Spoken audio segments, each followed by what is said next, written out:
Alright guys, what up? Before I say anything, I just want to let you know that I have so much excitement going into this video because today I will be talking about something called a Sadhu board. And before I explain anything further, I'm going to show what it is. It's a wooden board, and when it opens, you see there's needles. It's literal nails in there, as you can see. They're all like spread apart, but this is a bed of nails, and that is something which originated in India 300 BC and has been used by sadhus for physical, emotional, and spiritual benefits and evolution. So today I will be talking about what this is, how you can use it as an instrument for your physical benefits, for emotional benefits, and for spiritual growth. Right, and then in the end, I'm also gonna give my personal insight, so how I use this, and I'll probably describe a method in which I use this, which nobody has ever heard of before. So if this is something that sounds exciting for you, then enjoy this video. Now, why did sadhus start using this board? Well, they have used it to prepare for long pilgrimages, which they walk barefoot, which means that in order to walk these pilgrimages, they needed to develop a heightened sense of pain tolerance. And that is one of the physical benefits which it offers. Let me start by talking about the physicals. Now, this heightened pain tolerance, it also drives into the emotional and spiritual, since if you stand on these needles and endure this sort of discomfort and even pain, these needles will never penetrate your skin. They'll never go inside your skin. You'll never end up bleeding. It just creates like little holes which just kind of go away after a while. But anyways, this ability to handle pain ties into the emotional and spiritual. You are now just more equipped to handle life, right? What also happens on the physical is that the feet, the soles of the feet, have over 70,000 nerve endings. And these nerve endings, these sort of acupuncture points, are connected to the whole body. There are points of the feet that deal with the liver, the kidneys, the heart, even the brain, the spinal cord. Everything about your physical body is represented on the soles of the feet, right? And standing on these needles allows for these acupuncture points, these energy points on the feet to be sort of activated, and that allows for greater blood circulation. It has a positive effect on the lymphatic system, on the digestive system, and on the nervous system. Now, let's talk about the emotional, because all these physical, emotional, and spiritual themes are tied in together. So by explaining the emotional, I'll also tie it into everything else. Now, with the emotional, it really allows a person to be in the here and now. It allows an individual to let go of the depression which arises from the past, or the anxiety which arises from the unknown future, and just be in the here and now, which is very much a clear kind of point and meaning of meditation. It's to be here and now. And when you're in pain, and this pain is intense, right? For a beginner Sadhu Board practitioner, this pain is very, very intense. And when you are experiencing this pain, this is all your brain is able to concentrate on. Your brain does not have the resources or the necessity to go back to the depression or the anxiety. to look into the past or look into the future. You are simply here and now experiencing this pain, which is why it also allows for deeper states of meditation. That's something I'll get into later. Now, it allows you to handle stress because, you know, if you enter a stressful situation, it's like, but you practice this, it's like, how bad is it really? I've stood on needles before. It increases stamina. It allows you to let go of certain emotional blockages, such as self-limiting beliefs, traumas, doubts, any sort of negativity which you're holding on to. It also clears up the energetic blockages of the body. It clears up your meridians. It allows for, you know, consistent flow of the chakra system. That's all then going back into the emotional state and your well-being, right? So, cool. I've talked about the emotional. Let's go to the spiritual. This is where things get very, very interesting. Now, because, as I mentioned, you're now only concentrated on the intense discomfort of standing on these spikes, right? Hold up. As you can see, wait, like, yeah. It will never penetrate your hand. It's just, you're literally standing on a bed of nails, right? I better move them before I, you know, sit down on them after finishing this video, whatever. What effect does it have on the spiritual level? It allows for greater meditation because this pain allows you to enter this altered state of consciousness. It allows you to go deep within, to access deeper parts of yourself which you may not have access to in a, you know, sober, normal state. It purifies the mind. It is said by these sadhus that it purifies the mind because you are able to let go of these blockages, these, you know, self-limiting beliefs, ties back into the emotional. It allows you to feel lighter. It kind of disconnects you from the ground. You know, when in this whole theme, this whole subject of spirituality, they say like, oh, grounding is important, or they say if someone's, you know, in their chair playing video games for 14 hours straight, someone might be like, yo, go touch some grass. What they're implying is, you know, standing on the grass barefoot, it kind of allows for all your emotional blockages, all the negative built up electricity in your body to flow back into the ground. It connects you to the vibration of the earth. It allows you to connect to the free-flowing electrons of the ground. And yeah, you just have an overall better connection to Mother Nature, to our planet, right? To what it is, to what it means to be human in a way. And yeah, it's definitely a healthy practice, something I would very much encourage and something I practice myself. Yes, go touch some grass, kids. But this board is actually the exact opposite. It disconnects you from the planet. It disconnects you from, you know, having the soles of your feet firmly on the ground. It lifts you up. It lifts you into some etheric plane, into some weird kind of higher dimension. Now, yeah, that allows this sort of purification of the mind because you're now kind of disconnected from the ground. You can work on higher energy centers.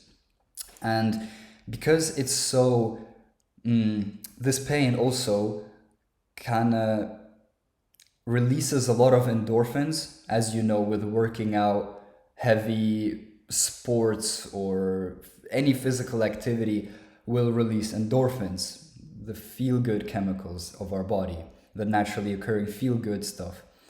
Now, these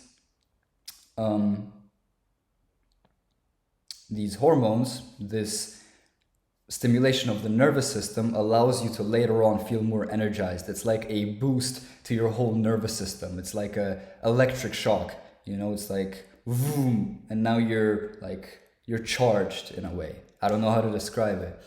Now, what I'm gonna talk about now is gonna be some very trippy stuff, because I will talk about how I practice this, and I do not know how many people are going to be able to relate to what I'm going to say, who are going to find interest in what I'm about to say, or are willing to practice it the way I do. It's just that I have found a very unique approach to this. I have found really something that allows me to disconnect from the world, because that is something I'm interested in. I don't always want to be here, believe it or not, as I am not alone here. Most people don't want to be here a lot of the time. But right now, something which I have practiced with the Sadhu board, when you first get it, there's also different boards, right? The needles have different distances between them. They're a different sort of width, which means that every board is different, and you really need to find one that you are kind of comfortable working with, or at least have a belief that this is something you can work with, right? But what I have done when I first started practicing on this board is I would just, after going on a run usually, or after the gym, it really, you know, I would take a cold shower and then sort of meditate, and that really put me in a state where I was brave enough to face the discomfort of standing on this board. And I would start at the beginning, I could only stand on it from anywhere to 1 to 2 minutes, because I just couldn't handle the pain, right?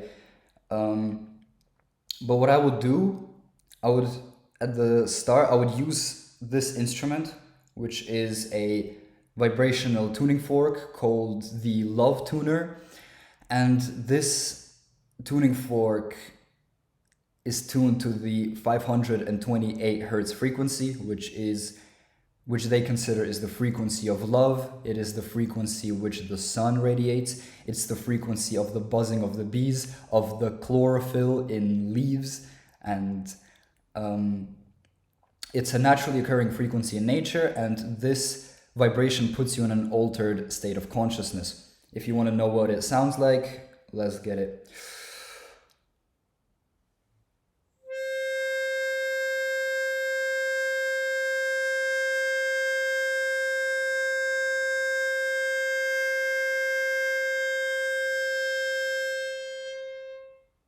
Right.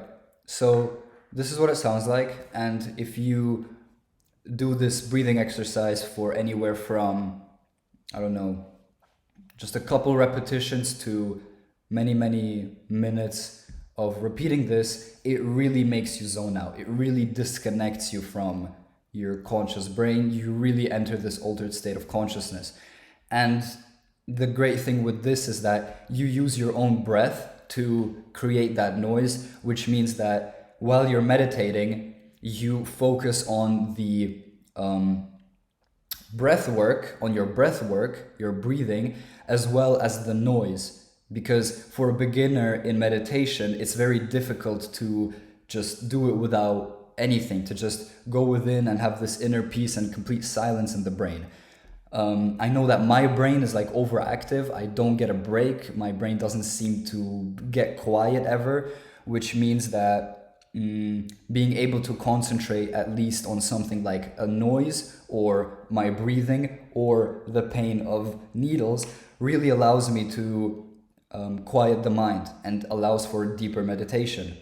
Now, yes, this is something I very recommend for a beginner practitioner in meditation. But I'm also going to continue talking about the Sadhu board now. So yeah, I would use this tuning fork to just do this meditation, and then I would stand up. You know, you sit down, you place your feet on it, and you kind of raise yourself off the couch or off the chair. And then you stand on it, and then I would just breathe and do that. as I became more advanced and I developed this higher pain tolerance, I could now endure more longer, standing periods. And that really started putting me in this altered state of consciousness, into this deeper meditation. So I've had a desire to keep doing it for over, 6 months now, somewhat consistently, right? And what can I say from personal experience? Let me just get into the absolute weirdness. This is the part where we get weird. Something I tried 2 days ago was what I'm about to say. The government cannot hear what I'm about to say. I consumed a tiny bit of good hashish, right? If you can get your hands on some good weed or hashish, it can somewhat stimulate that experience. It can somewhat make this even deeper. But what I did was I punctured 2 holes in a lemon.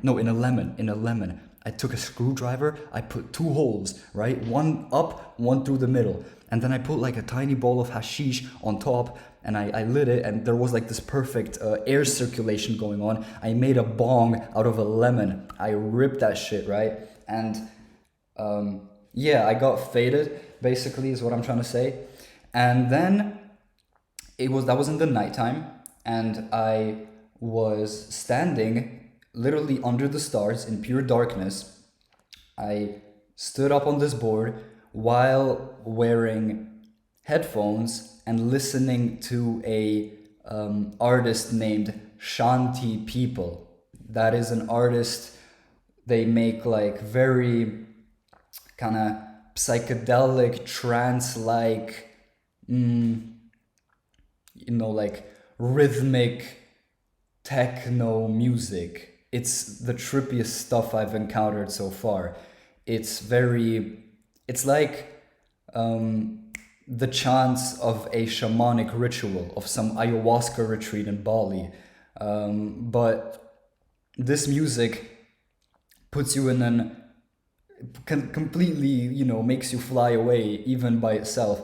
I was listening to like a hour-long playlist, which I have, of this exact group, Shanti People, and standing on these needles for an hour. And what I did was just focus on, my breathing. And I would also do certain mudras with my hands, just this, whatever, right? And I would do certain like yoga movements, like lift my arms and, this, whatever, just move my arms in a way. Try to make certain like dances with my arms, right? Just kind of working with my hands as well to create these mudras, do these movements, also connect with my breathing, all of that. So I completely disconnected. That's what I'm saying. If you're into, getting out of this place, like I am at times, this is definitely something from you, because I'm telling you, I was not on this planet while I was doing that. And I cannot wait to do this again. It was such a beautiful experience because I was literally not here. Some will understand what I'm saying completely. But basically, right. So I have the pain of the needles, I have the movement of the arms and the electric connection with my hands. I have the sound in my ears of this shamanic, trance-like, psychedelic, rhythmic music, and breathing. So all of that combined, and the influence of some good hashish, that really made me, fly away. I'm not even joking. So what people, when I say like, most people don't want to be here, it sounds like pessimistic or depressive because, it just does. But that's the reality of the thing. People, use escapist methods consciously or unconsciously. You think it's random that a large majority of rational adults smoke cigarettes, drink alcohol, do drugs, can't wait to go to the next party, can't wait to go to the club, can't wait to, watch this movie or have sex with this person. Everything, a lot of what we do as human beings is try to escape the mundane reality of everyday physical existence. And I mean, I completely fucking understand that, right? And it's the same for everyone. It doesn't matter whether you're, I don't know, successful or not successful, rich or poor, healthy or unhealthy. None of these factors matter. It's the same for everyone. Even like, I don't know, the people that seem to have everything figured out and seem to have like an amazing human life, they're escaping as well. They're escaping as well. We're all just trying to escape. We're all just trying to escape the wheel of samsara. But yeah, if that's something for you, I so recommend that, because that's what I'm saying. I was not here. I was not here. It was beautiful. It was really beautiful. Now, what I said may freak some people out, may have freaked some people out. What is it where what is the term where it's like someone gets off on like their own pain? That's not the deal here. That's not the deal here. It's just this pain gets transmuted and alchemized into a complete altered state of consciousness, which is otherwise unreachable for me. And it really creates something beautiful. So if this is something you're into, something you have the potential of being into, try this out. This is really, really interesting stuff. This is a very interesting journey. And I can't exaggerate it enough. If you want to, catch a break from this existence, try repeating what I have mentioned. Start slow, start at your own pace, maybe start standing on it with socks, and then get thinner and thinner socks until you have no more socks, and then you can stand on it bare feet and for longer and longer periods of time, right? With this pain, right? It's the worst from the moment you stand on it to around 5, 6, 7 minutes. And after the initial 7 minutes of very great pain and discomfort, it kind of ameliorates and you don't even feel it as much. You're kind of really disconnected then. You still feel like you're standing on them, but it's not bad anymore. Your mind is gone by now. You're completely disconnected, and that's where we want to be. So, what else can I mention? Oh yeah, and then when you step off, it's like the weirdest feeling. It's a very, very funny feeling when you kind of put your feet away from them after like an hour of standing on them, because they really get embedded in there. They really, the needles really make their way through your thing. So when you finally like stand up and kind of like, yeah, it feels very funny. And then walking after that feels even funnier. But I think I've spoken enough. That's a very random video. I don't know who this resonated with. If this didn't resonate with 1,000 people watching this, but there's this one alien on here that's like, I know exactly what this guy is on. That's why I'm here. That's why I made this video for you, my friend. So yeah, thanks for being here. Namaste and see ya.